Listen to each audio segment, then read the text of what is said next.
This is Canada Talks Archery. Hi, I'm Kelly Taylor, and I'm your host. We're here to talk about anything and everything as it applies to archery, from compound and recurve to target and hunting. Canada Talks Archery is proud to have PSE Archery as its presenting sponsor. For quality bows for every application, when you want precision shooting equipment, trust PSE Archery. Check out PSE's latest bow, the Shootdown Pro. Contact your local authorized retailer or visit psearchery.com. Well, for this podcast, we're coming to you from the glorious land of Ireland, where we're here for the 2023 World Archery Youth Championships. Joining us today are Soha Mohamed, the recurve coach, Don Groszko, coach, and Duncan Crawford, coach. Welcome to the podcast, folks. Thanks very much. Thank you. So how have you found Ireland? Cold, wet, rainy, damp, friendly. I said that the Irish people are like Canadians with an accent. They're friendly and accommodating, and they say sorry almost as much as we do. Most of their weather truly changes every 5 minutes. Yeah. Less. We heard it said the other day, a gentleman said, well, you know what we say about the weather in Ireland? If it's not raining, it's going to, and if it is, it's going to rain more. That's right. So, we're almost at the end. It's Friday. We've got individual eliminations tomorrow on Saturday. And how did we do?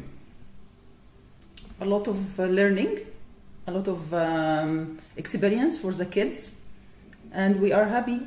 For my part, I'm happy that they are facing all of these things because it's first year for all of the kids in the program. So it was good learning. Well, it's one of those things where you don't learn to shoot at high-level events without shooting at high-level events, right? So it's a great experience for the kids. Yeah. The other thing is all the newbies, or that'd be the wrong word, first timers on the team.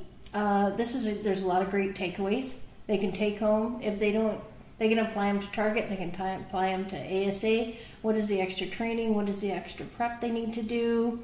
Their eyes have been opened, and in a good way, in a positive way. One thing good about the team is it's been a fairly positive, supportive team of each other. Mm-hmm. Recurves coming to watch the compounds coming to watch the recurves in their team matches so far. So really great camaraderie, support. Yeah, I would add that to Don's point, a lot of rookie athletes at this event. So this is their real first formative tournament in terms of high performance. The unfortunate reality with the last number of years is we've been limited in the amount of international major tournaments we've been able to attend. So there is a bit of a gap there. Nonetheless, these are absolutely some of the best young archers we have in Canada. A few of the U21s have previous World Youth and Youth Pan Am Championships medals and experiences behind them, so they've been great to mentor some of those younger athletes. And I think us as coaches, we look at the U18s a little harder because we know they're going to be in the next class in 2 years' time in Winnipeg. So, but we've had great open discussions every evening with the athletes. They're providing wonderful feedback. They're acknowledging their gaps. As a largely volunteer-led program, especially on the compound side, we do what we can as best as we can to support them. Well, and from an archery coaching perspective, you want athletes that are able and willing to self-diagnose their problems. Of course. Because you can tell them one thing, but if they understand it from what they know that they did wrong, then they'll learn better how to fix that. Yeah. So one of the questions that I had is when you're training a young athlete for, potentially world championships, how important is it to step out of the local club shoots, the local smaller events, and go to something like a USAT, a Gator Cup, an Arizona Cup, even a JOAT event in Minnesota or state championships down south? How important is that in developing, one, their understanding of where their deficiencies might be, and two, what it really takes to shoot at a high level? I think stepping out of your comfort zone of your home is important at any level, indoors, outdoors. Even Canada Cups, nationals. We're stepping up out of our comfort zone. We're staying in hotels. We're meeting new people. We're competing against different people than your normal at home. It's very important for development. Yeah, it's one step to be in Canada, because Canada is very big, and to bring the kids all in one place, it's another way for them to learn how to be away from their teammates or from home, how to actually organize themselves to be outside of their own club or province. And the second step from the local competition is the USAT, as you said. For them, it's more eyes open. It's a lot of archers there, and it's a strong archer also. So it's the second step before we go to any big competition. So we are fortunate actually to have the USAT, and we can shoot in it. And I would agree. I think it's absolutely essential. There needs to be a progression from, provincials to regionals to nationals, whatever that looks like within your region. To Dawn's point, like the stressors of different environment, hotels, different diet, time zones, every flights, different leadership. But to me, it's like that potential for match play. And I mean, I think in Canada, we're working hard to improve our events, the national championships and the 2 Canada Cups, East and West. Hopefully we can continue to advance the goals there. For a lot of Canadians, frankly, there are some really good value events in the U.S., those USAT events, Buckeye, et cetera, et cetera. So I think you have to make the right decision for your developing athlete and reach out to the coaches that are at these events, whether it be Soha, Dawn, or myself, and we can help you make recommendations around that development. So to your point about changing the events in Canada, I mean, you kind of pioneered the change in format for the Canadian National Championships to where your 720 was it like these events, just a qualification round, and you had to win matches to actually win the championship. How did that work out? Change is tough. Not everybody's going to love it. I've heard the feedback that some people associate value with an archery tournament around how many arrows they shoot, and I understand that. And I do know a number of Canadian archers that go down to U.S. Nationals because they're going to get a double 720. That's fine. We as a leadership team, we talked about this extensively, and we need to emulate World Championship events. That's what our national championship should do. It should give an insight to the format of the event they're aspiring to attend. All the other regional events, you can get creative, do different things. Dawn, Soha, myself, various other coaches, we've locally and regionally really prioritize match play. We know what everybody's average 720 or indoor 600 score is going to be. You really don't need to shoot a 720. You can get together for a weekend and shoot a massive round robin match play, mixed team match play, mix and match play, team match play, and there's far better benefit in learning and experience in that than just showing up and shooting another 720. Mm-hmm. That's just my opinion. Because, I mean, the qualification round, unless there's a cut involved, which if there's a lot of athletes, there might be. Unless there's a cut involved, you're basically just trying to get to the game. Yep. And then... It's just another practice day. And hopefully get hot when you're in the match play. But for new athletes, it's a challenge because match play is something different. And there's a pressure there that they just don't feel at their local events. And even if we hold a local event and do a match play there, they're shooting with their buddies. It's not quite the same, right? So I think whenever we can do something that's an interprovincial kind of event like that, I think it's going to be hugely beneficial to the growth of athletes. The other thing, going to these different regional, whether it's in Canada or your Canada Cups, your Nationals, your USATs, you shoot it regardless of weather. Sometimes when it's in our own backyard, it's like, oh, it's a little windy, it's a little rainy, maybe not, or I'll delay it a couple hours. Nope. They go rain or shine, wind or no wind, heat, cold, and you have to get used to it. You have to adapt. Our athletes, a lot of them take that. It's a big takeaway. Mm-hmm. Is shooting in all conditions. Right, and I think we kind of talked about that on the field of play when we said, maybe it's a mistake to walk away from the field because it's raining. Get out there, shoot in those adverse conditions, and learn how to do it.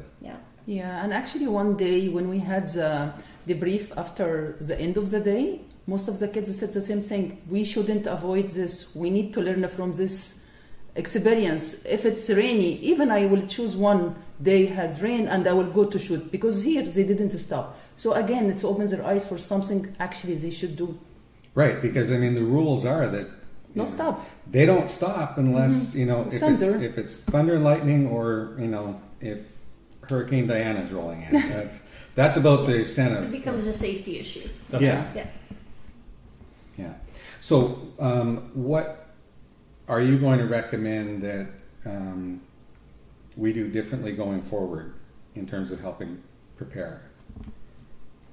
Meet with athletes more, because again, Canada is very big.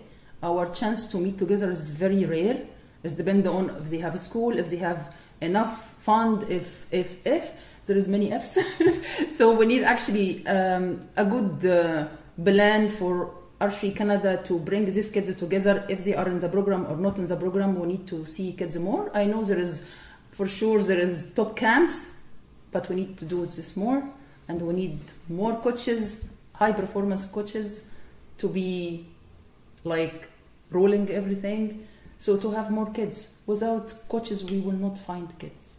Well, one of the problems in Canada is that it's like 5,000 kilometers from coast to coast. You can't meet the kids every week. Of course. Right? So it seems to me as though we almost need to have a system where you have, maybe a couple of head coaches and then regional coaches that are all buying into the same system. Mm-hmm. And when, kid from Manitoba goes and sees Duncan at the Cambridge Centre, or a kid from Saskatchewan goes to BC and meets up maybe with Don, they're all on the same page.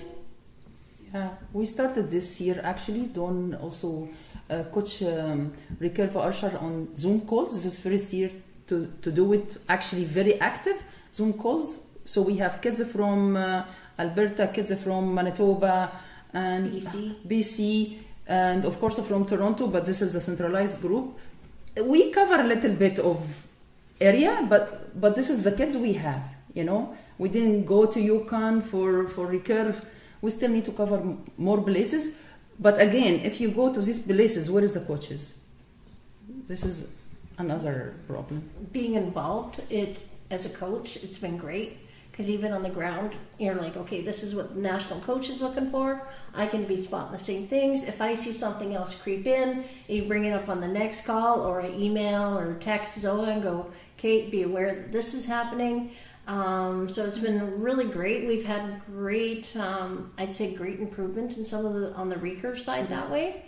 And I think it's really been good for the recurve program because it's expanded it out of sort of the central thinking of Toronto, that it is going started across Canada. You don't have to be in that area.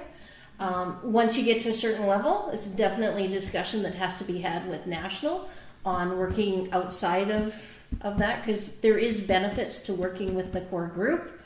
So I would think the biggest thing coming out of this is if they want to go to 2025, they need to start dealing with like Duncan or me or another coach and starting to do the planning, the prepping. Mm-hmm. You start now, you'll be ready, you'll be even better by then. And yes, it's gonna be parents are gonna be spending money, going to USET, going to Canada Cups. But if you plan now, it's easier to do. Yeah, I echo everything they say. I think, to your point, geographically huge, population and budget small, so we have to be creative. We're absolutely getting better. I look back, 2015 Canada Games, we collaborated, and it was basically, a PEI Manitoba thing. We've seen success out of both of those programs. This most recent Canada Games, we had, I think, 6 provinces participate in the Saskatchewan camp ahead of time. If everybody's pooling resources, the Pan Am Games. Yeah, the Youth and Masters Pan Am selection camp that we did. The Canada Games Committee largely funded that because it was a test event to test the venue for the Canada Games. So if we can leverage these opportunities to get a bunch of young athletes together, not saying senior athletes can't join too, But most of our provincial funding models are going to support youth athletes in sport. And Dawn touched on a really important point there, and that is training plans and programming. So it's kind of a dirty word in compound, or has been historically, but I think you'll see a lot of the top tier compound archers are a little more open about having coaches, using professional resources. A lot of our clubs and associations are hiring an Aaron McGladdery or George Riles to come in and deliver guest seminars. We as coaches learn from that. One of the big things that we constantly see, there's not many secrets in the sport of archery. Like nobody's cooked up a secret solution to win all the time, every time. You just have to look around at an event like this and say, hey, why is India all of a sudden so strong? What are they doing? I asked the GB coach about 8 years ago, and he said, we largely did away with shooting club shoots. We have a weekend circuit where kids can drive around on the bus and just shoot match play. Now we're seeing huge success and development out of that GB program. A lot of coaches are nationally, internationally quite willing to collaborate and speak. Soha has been taking her group down to cheaper markets like Colombia to do winter camps. Mm-hmm. There's nothing saying the compound archers can't go join them. We're going to have to invest. We're going to have to build. But a key carrot at the end of that road is the potential for compound to be named as an Olympic sport for LA 28. And it's important for people to know that if that happens and we want to support compound archers in Canada, they're going to have named coaches. They're going to have documented training plans. We are going to have to make submissions to own the podium. Sport Canada, the government of Canada, they're not just going to land in a parachute and throw money at compound archers because we're good locally. So when you look at the performances of the archers here today, is there one thing that stands out as an area of improvement? I think it's a lot of improvement for them. The kids who's already here. Again, I will go back. Most of them, it's first year for them. They didn't compete in any big competition except the 3 archer, 2 under 21 and 1 under 18. So to have full team under 18 for recurve, women and men, it's a massive thing because we are working from last year to have these kids complete teams to compete in 2025 as a junior, and we have another kids. We can say they're still in the kitchen. We cook them in the kitchen to be under 18 in 2025, and we look for long-term improvement until 2027. So these kids who's here now, they can deliver their experience to the kids we will have in 2025, and everyone is teaching the other generation. Yeah, if you go on Facebook today and look at World Archery's poster, the other member nations, they're all going to say the same thing. Oh my God, the conditions are horrible here. It's awful. And it's nothing to do with the host or the venue. It's just, it's been cold and windy and rainy and generally pretty miserable. Mm-hmm. Those are not ideal conditions. However, we look at our athletes, and one of the things we've talked about is those top athletes globally are still shooting near where they would shoot in better conditions. So whatever they're doing in terms of planning and preparation is better than what we've done, because I don't know of any of the archers on our team that achieved a personal best or were within 10 points, say. Mm-hmm. So we got blown around, we got rattled. Admittedly, they all had some nerves and some anxiety, and that's just lack of experience. So that's really, in my mind, what we have to build and develop. Most importantly, is a better resiliency game, whether it be physical conditions, environmental, mental. I think the next time, like we had our Zoom call with the team, and we named off a lot of these things. Mm-hmm. You need to be prepped. You need to be doing this. This is what you need to be prepping. I think they'll really pay attention to that more. Coming here, I was a little nervous. Would they be able to get? They're used to shooting 4-minute ends. I was like, phew. Told them to at Canada Cup. They're pushing it. They're like 30 seconds on the clock, and I'm like, oh, when they get the Worlds, will they be able to get 6 arrows off in 3 minutes? I have to say, I was nervous about that. Didn't have an issue with it. Well, that's good, because it's a world ranking event. So there's a couple of major differences. One is the 3-minute clock, and 2 is that there is no equipment failure rule. Mm-hmm. So if you don't have a backup ready to go, those arrows are counting as misses. And we've had that issue in the past. We've had kids show up, they have a bow, they are missing a sidebar, they're missing that. Well, you just can't go over and switch it over and step back on the line. No, you got to have a bow that you can just grab and go. We had an athlete the first end of the first round. His piece come off his string, and to his credit, he turned around and said, "Pass me my backup bow," and we did, and he carried on. He got all 6 arrows off in that end. Yeah. So a lot of really good things happened here. We just have to build on it. Well, I think one of the things is the psychology of the event, right? Because it's one thing to tell them, look, it's still just a 50-meter target. It's the same size target. You're shooting the same arrows. But meanwhile, they're internalizing like, holy cow, this is a world championship. What am I doing here? Right? There's even different things. Like all of a sudden, there's a scope on both sides of you.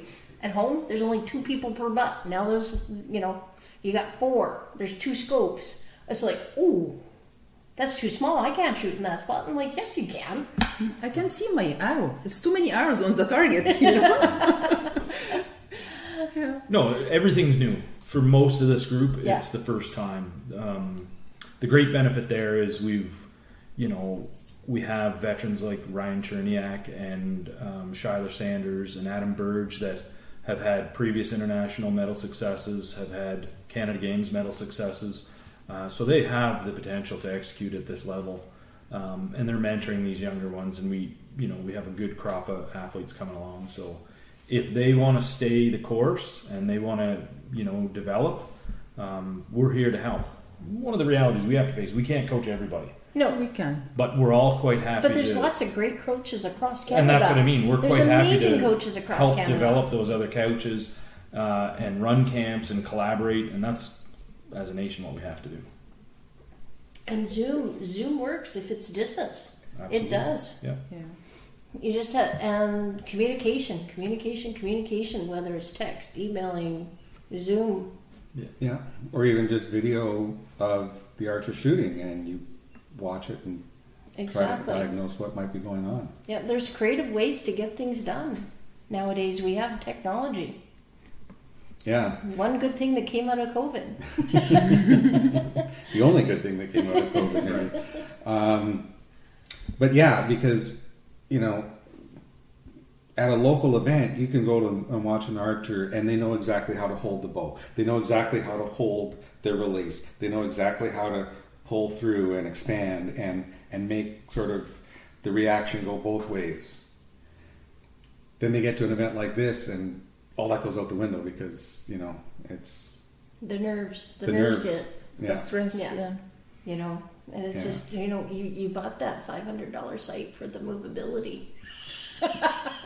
Move, your groups aren't there, but move it so at least it's scoring better. And as you get more confident and more relaxed and familiar with the environment, that'll start to come back in. And That's what you spend all the money on the clicks for. yeah, I'd be rich if I had all those sites that they never moved. Yeah. And they understand now, not only shooting arrow will take you high, you have to invest some time in your strength and condition. And you have to also put some time for mental performance, because shooting an arrow alone, it will not help you.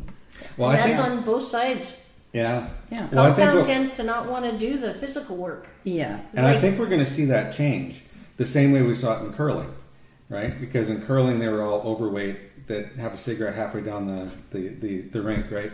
And now, if you look at like your Brad Jacobs or your, the top curlers, they're packing guns, right? Yeah. They've worked out. Yeah. And I think you're seeing that at the high level of compound archery. I had a discussion with one of the athletes today about that.